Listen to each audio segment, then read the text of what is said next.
Hi hello, ഞാൻ കുറേ ദിവസമായിട്ട് ഒരു വീഡിയോ ഇട്ടിട്ട് അതെന്താന്ന് വെച്ചാലേ എൻ്റെ വീട്ടിൽ നിന്ന് ഹസ്ബൻഡും കുട്ടികളും ഒക്കെ ശബരിമലയിലൊക്കെ പോയിരുന്നു. അപ്പൊ അതിന്റെയൊക്കെ തിരക്കിലായിരുന്നു. അപ്പൊ അതൊക്കെ കഴിഞ്ഞു.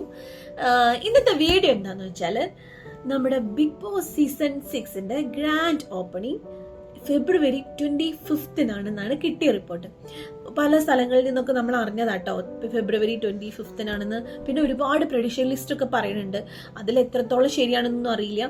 ഈ പ്രഡിക്ഷൻ ലിസ്റ്റിന്റെ പ്രശ്നം എന്താണെന്ന് അറിയോ, പല ചാനലിലും ഒരുപാട് പേര് ഷാലു പേയാട്, ശ്രീലക്ഷ്മി അറക്കൽ എന്നൊക്കെ പറയുന്നുണ്ട്. പക്ഷെ ഇതിന്റെ ഒരു പ്രശ്നം എന്താണെന്ന് അറിയോ, കഴിഞ്ഞ വർഷം ഉണ്ടായ ഇൻസിഡന്റ് ആണ് അത്. ഞാൻ ഈ പറയുന്ന സെലിബ്രിറ്റി ബിഗ് ബോസിൽ പോവുകയാണെങ്കിൽ ഞാൻ അത് ആരാന്ന് പറയുന്നുണ്ട്. എന്താന്ന് വെച്ചാൽ ഇയാളുടെ പേര് വേറെ പലവരും, പല ഫേമസ് ആയിട്ടുള്ള ആൾക്കാരും ഒക്കെ ഇങ്ങനെ പറഞ്ഞു നടന്നു, ഇയാള് പോണുണ്ട്. അങ്ങനെ ഇയാളുടെ ചാൻസ് മിസ്സായി. അപ്പൊ അങ്ങനെ ഒരു അവസ്ഥയ്ക്ക് പോവണ്ട. ഈ പ്രഡിക്ഷൻ ലിസ്റ്റ് ഇങ്ങനെ പറഞ്ഞു നടക്കുമ്പോൾ ഇങ്ങനെ ഒരു പ്രോബ്ലം ഉണ്ട്. അതുകൊണ്ട് അതൊന്ന് സൂക്ഷിച്ചാൽ നല്ലതാന്ന് തോന്നുന്നു എനിക്ക്. കാരണം ഈ പറയുന്ന പ്രഡിക്ഷൻ ലിസ്റ്റിൽ പറയുന്നവരൊക്കെ ബിഗ് ബോസിൽ വന്നു കഴിഞ്ഞാൽ ഒരുപാട് നല്ല കണ്ടന്റ് തരാൻ കഴിവുള്ള ആൾക്കാരാ തോന്നുന്നു. അപ്പൊ നമുക്ക് നഷ്ടമാവും. പിന്നെ എന്താ പറയാ, ഏതെങ്കിലും ആൾക്കാരെ വിളിച്ചിട്ട് കാര്യമില്ല. ഇവരൊക്കെ ആണെങ്കിൽ ഇപ്പൊ ഞാൻ കണ്ട ഈ പ്രഡിക്ഷൻ ലിസ്റ്റിലെ കുറെ ആൾക്കാരൊക്കെ ആണെങ്കിൽ വന്നു കഴിഞ്ഞാൽ ഒരുപാട് കണ്ടന്റ് ഒക്കെ കിട്ടും തോന്നുന്നു. പിന്നെ എന്താന്ന് വെച്ചാല് ഇപ്രാവശ്യം ആങ്കർ ആരാന്ന് സംസാരിക്കേണ്ടത്, ആങ്കർ മോഹൻലാൽ തന്നെ ആവും കേട്ടോ. ലാലേട്ടൻ തന്നെ ആവണാണ് എനിക്കും ഇഷ്ടം, എല്ലാവർക്കും ഇഷ്ടം. അത് സുരേഷ് ഗോപി എന്നൊക്കെ പറയുന്നുണ്ട്. പക്ഷെ അതൊന്നും ഇനി ശരിയാവില്ല. നമ്മൾ ലാലേട്ടനെ കണ്ട് ശീലിച്ചു, ഇനി അത് മതി. പിന്നെന്താന്ന് വെച്ചാൽ ചെന്നൈയിലാണ്, സെറ്റ് ചെന്നൈയിലാണ് എന്ന് പറയുന്നുണ്ട്. ഇത്രയൊക്കെ ആയിട്ടില്ലോ. ഇനി കുറച്ച് ദിവസം കഴിഞ്ഞ ഫെബ്രുവരി ആകുമ്പോഴേക്കും പ്രൊമോ ഒക്കെ വന്ന് തുടങ്ങും, ടി വിയിൽ പ്രൊമോ ഒക്കെ വന്ന് തുടങ്ങും.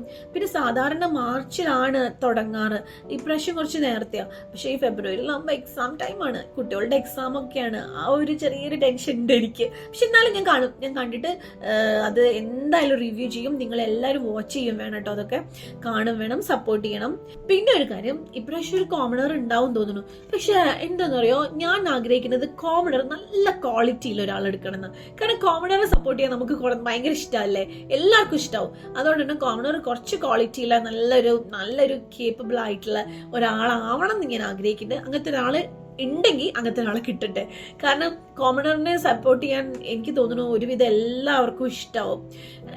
നല്ല ആളാണെങ്കിൽ നമ്മൾ സപ്പോർട്ട് ചെയ്യും, നല്ലതല്ലെങ്കിൽ ഇനി കോമണർ ആയിട്ടും കാര്യമൊന്നുമില്ല, ആരും സപ്പോർട്ട് ചെയ്യില്ല. അത് കഴിഞ്ഞ പ്രാവശ്യത്തെ സീസണിൽ കണ്ടതാ.